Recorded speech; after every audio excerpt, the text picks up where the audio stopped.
Hi everyone, I'm Kaius with a K. I don't know if you knew this, but Sonic is cool. That's a fact, by the way. In fact, I think you'll find that to claim otherwise is actually forbidden by law in 91 countries. So yeah, don't believe me?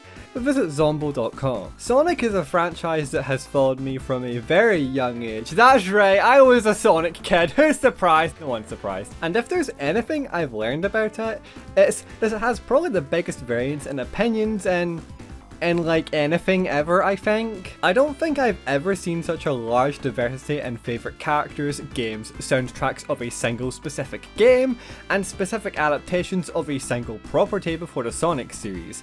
The series has resonated with so many different people that you never end up having the same discussion about it twice, unless of course you're on twitter.com.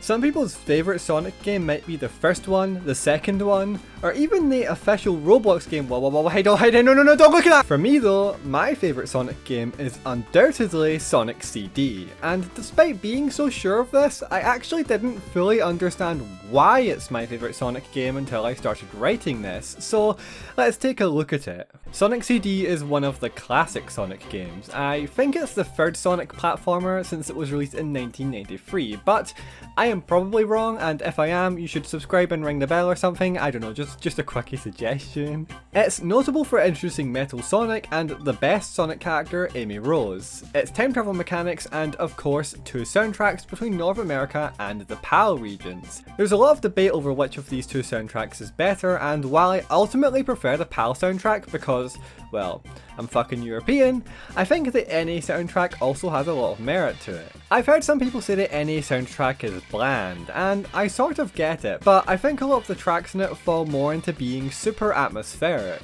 While I don't think this captures the energy Sonic games typically have, and I definitely think it clashes super hard with Sonic CD's overall colour, J-pop aesthetic and feel, I really like this soundtrack as an individual product. CD's North American soundtrack does fall in line with how my brain generally feels like the Sega CD sounds. Does that make sense? No. Am I right?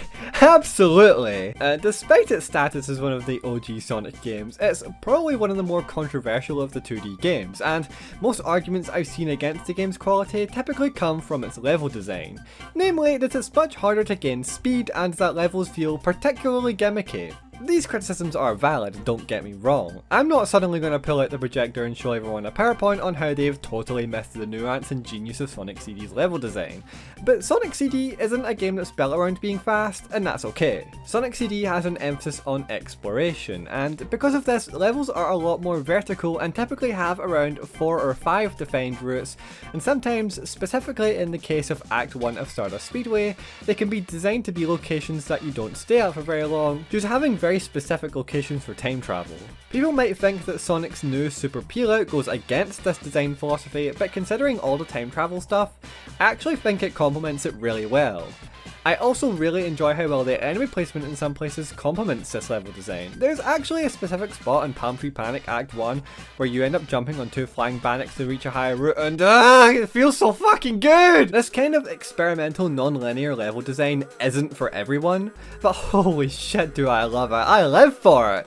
Especially the way it incentivizes time travel to discover new routes, which ultimately isn't a necessary feature for completing the game and getting the good ending, but I like the freedom that helps bring to the table in terms of having a full playthrough.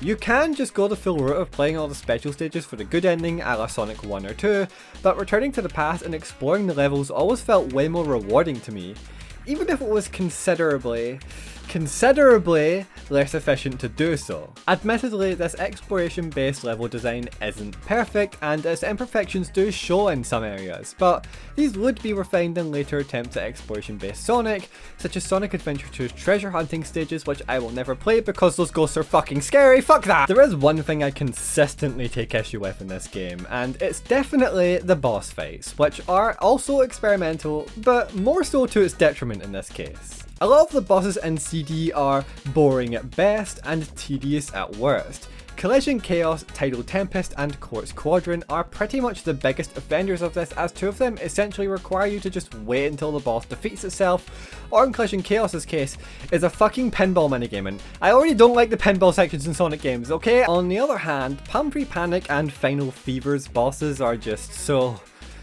so easy. In Final Fever's case, this is super anticlimactic, but you know what?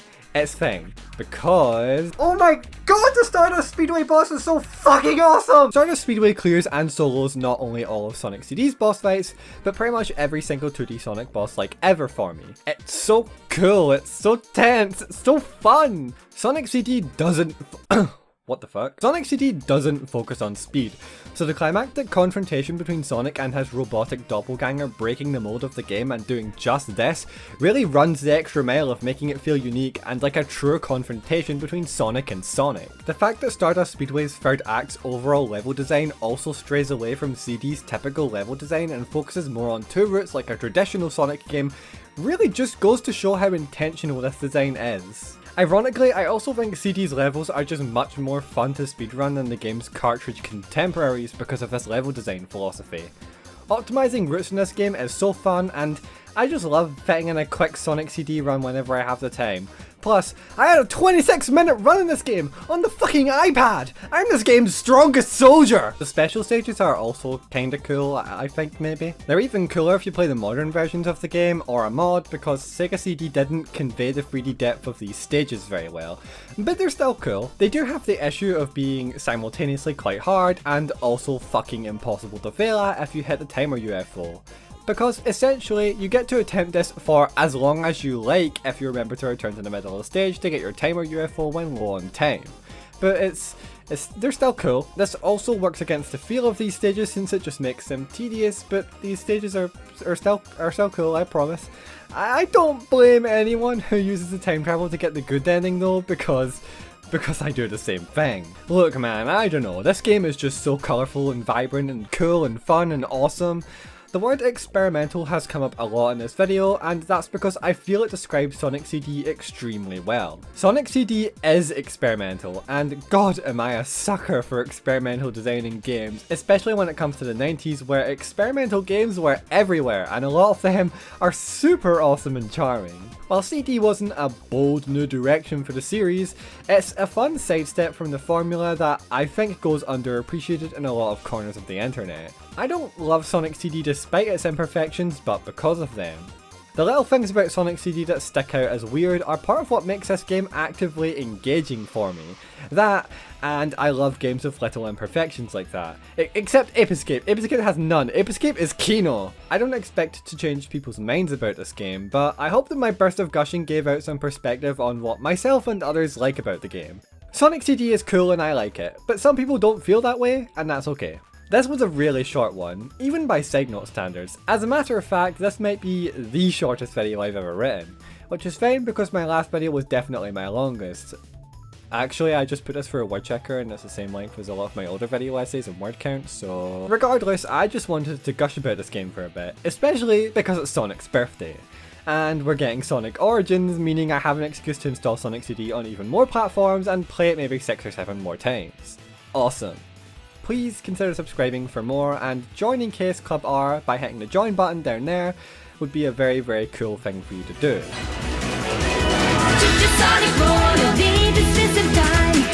Sonic Boy,